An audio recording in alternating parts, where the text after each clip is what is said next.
Paano ka kikita gamit ang iyong referral code? Excited ka na? Simulan na natin!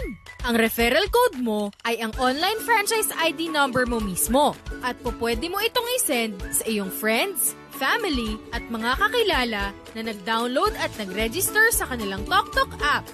Automatically, customers mo na sila forever! Yes! Dito, may forever! Kumikita ka kahit nasa bahay ka lang hanggang may nagbo-book gamit ang code mo, tuloy-tuloy ang kita mo!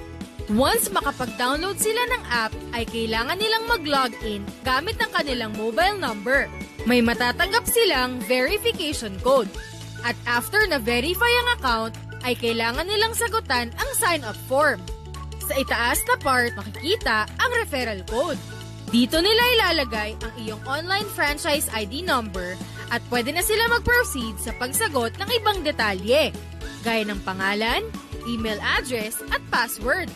After nilang makapag-sign in, ay pwede na silang makapag-book ng delivery sa kanilang TokTok app.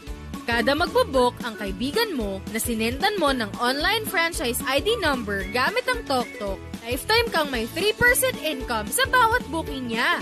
Ang lahat ng income mo ay papasok sa inyong wallet. Ang cut-off ay tuwing Tuesday to Monday at pwede mong ma-encash tuwing Wednesday. Subject to terms and conditions. O diba, madali lang kumita rito. Kaya naman, isend at i-post mo na ang iyong referral code para mas maraming makinabang sa magandang serbisyo ng TokTok.